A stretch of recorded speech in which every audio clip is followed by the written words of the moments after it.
Isaiah chapter 57 verse 15. हम लोग यशाया में 57 उसमें 15 वाक्य के ऊपर ध्यान कर रहे थे। 1 Peter chapter 5 verse 5 to 7. पहला पत्रस चैप्टर 5 उसमें वाक्य 5 से 7। Isaiah 57 verse 15. यशाया 57 उसमें वाक्य 15। God is saying, I will live, I will dwell with a person who has humble spirit. परमेश्वर हमें कहता है कि मैं जीऊंगा या बसूंगा वो व्यक्ति के साथ जिसके अंदर एक नम्र आत्मा है। God lives in heaven. परमेश्वर स्वर्ग में रहते हैं। He is mighty. वो शक्तिशाली है। But he himself says that I will dwell with a person of humble heart. लेकिन वो स्वयं ही बोल रहे हैं कि मैं ऐसे व्यक्ति के साथ बसूंगा जिसका मन नम्र है। So what shall we do, brothers and sisters? तो हमें क्या करना है भाई और बहनों? We have to be filled with the Spirit. हमें पवित्र आत्मा से भरे रहना है। Ephesians 5:18 says, एफिसियों 5:18 कहता है, be filled with the Spirit. पवित्र आत्मा से भरे रहो। Brothers and sisters, this we can take as a command of God. भाई और बहनों, हम लोग ये प्रभु की ओर से एक आदेश के जैसे ले सकते हैं। Be filled with the Spirit means we cannot fill the Spirit ourselves. पवित्र आत्मा से भरे रहो का मतलब ये नहीं कि हम लोग खुद को आत्मा से भर दें। It is God's Spirit. क्योंकि वो प्रभु का आत्मा है। It is Holy Spirit. वो पवित्र आत्मा है। God should fill us. परमेश्वर खुद हमें भरता है उससे। For that, what is the condition? लेकिन उसके लिए क्या कीमत हमें चुकानी पड़ेगी? Humble heart. एक नम्र मन रखना पड़ेगा। God gives grace to the humble. परमेश्वर उन्हीं को अनुग्रह देता है जो नम्र है। But we are going to God, we pray like this, I am sinner Lord, please forgive my sins. लेकिन कई बार जब हम लोग परमेश्वर के पास जाते हैं, हम लोग इस तरीके से प्रार्थना करते हैं कि प्रभु मैं पापी हूँ, मेरे पापों को तो माफ कर। I was thinking that is the humble. मैं सोचता था कि इस तरीके से प्रार्थना करने का मतलब होता है कि मैं नम्र हूँ। Yesterday brother taught one more way of praying. कल लेकिन भाई ने और एक तरीका हमें सिखाया जिससे हम लोग प्रार्थना कर सकते हैं। I never prayed like this. मैंने कभी वैसे प्रार्थना नहीं किया था। Lord, I am a proud person. कि प्रभु मैं एक घमंडी व्यक्ति हूँ। Please forgive me. मुझे माफ कर। I never prayed like this. मैंने तो कभी ऐसे प्रार्थना नहीं किया था। Brothers and sisters, shall we pray like this also? भाई और बहनों की क्या हम लोग इस तरीके से भी प्रार्थना करने शुरू So करें? that God will give us grace. ताकि प्रभु हमें अनुग्रह दे। Holy Spirit is like we can say power.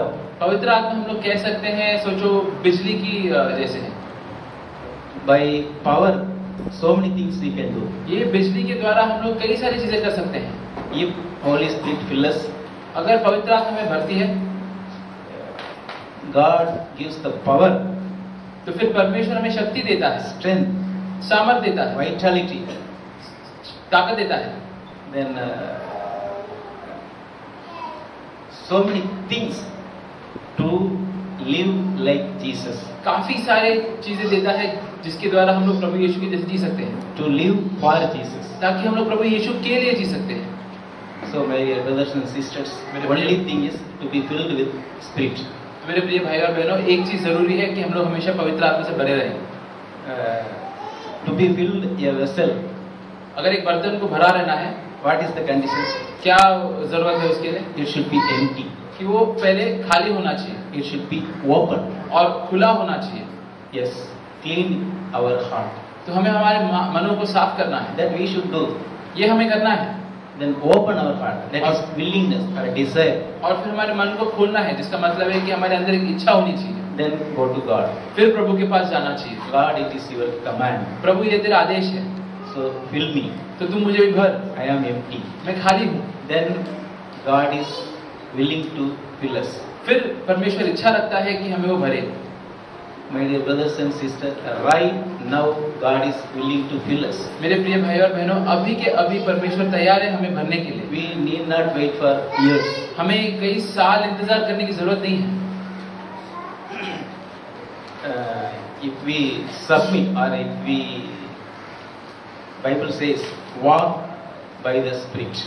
और अगर हम लोग खुद को अधीन करेंगे, या जैसे बाइबल कहता है आत्मा के अनुसार चलेंगे, Live by the Spirit. और आत्मा के अनुसार जिएंगे, If we submit to the Spirit, तो अगर हम लोग आत्मा के अधीन रहेंगे, it will lead us. तो वो हमारा मार्गदर्शन करेगा। The way where we should go.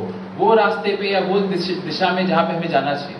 For example, today when I met one sister, Naya sister, she has come to our church. उदाहरण के तौर पर मैं आज एक नई बहन से मिला जो हमारे कलेशा में आई है. Exact time she asked me, where is that address? एकदम सही समय पे उन्होंने मुझसे पूछा कि ये जगह का पता कहाँ पर है. So it is the leading of the Spirit, my dear brothers and sisters. तो ये एक उदाहरण है कि कैसे पवित्र आत्मा हमें मार्गदर्शन देता है. By the grace of God, I told brother that sister to please tell that address. Tell that address. तो प्रभु के अनुग्रह के द्वारा मैंने दूसरी बहन को फिर बोला कि वो जो पता है कलेशा का वो ये बहन को दे दे. Central Railway Welfare Hall. Central railway welfare hall. I guessed that sister might have asked this church only. मैंने फिर सोचा कि हो सकता है कि वो बहन ने ये कलेशा से पूछा होगा. Yeah, that is the leading of Spirit. तो ये एक उदाहरण है कि कैसे आत्मा हमारी अगुवाई करता है. That sister may have prayed before asking me. हो सकता है कि वो बहन ने प्रार्थना किया रहेगा मुझसे पता पूछने के पहले. That is the leading of the Spirit. तो ये एक उदाहरण है कि कैसे पवित्र आत्मा हमारी अगुवाई करता है. If we submit the Spirit, God gives wisdom. अगर हम लोग ये आत्मा के अधीन रहेंगे तो फिर परमेश्वर हमें बुद्धि देता है.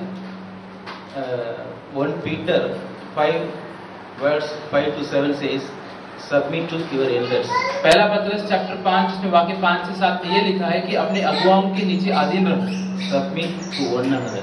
एक दूसरे की ओर भी अधीन रहो. That is the humility, brothers and sisters. इसी को नम्रता कहते हैं भाई और बहनों. So only thing is be filled with the Spirit. तो सिर्फ एक चीज है कि अब पवित्र आत्मा से तुम भरे रहो. Our nation will be better nation. हमारा जो देश है और बेहतर देश बन जाएगा if the churches are better. अगर ये देश की कलीसिया और बेहतर बनेंगे तो. If churches will be better church. अगर कलीसिया और बेहतर कलीसिया बनेंगे. If we are better people. तो वो तभी होगा जब हम और बेहतर लोग बनेंगे. We will become better people. और अगर हम लोग और बेहतर लोग बनेंगे. If we are filled with the Spirit. अगर हम लोग पवित्र आत्मा से भरे रहेंगे तो. To be filled with the Spirit is need of this hour. पवित्र आत्मा से भरे रहने की जरूरत हम सभी को है इस समय. Yes, brothers and sisters. हाँ भाई और बहनों. Please pray for Spirit. प्रार्थना करो पवित्र आत्मा के लिए. God is ready. परमेश्वर तैयार है. Are we ready? क्या लेकिन हम तैयार हैं? Praise God. प्रभु की स्तुति हो.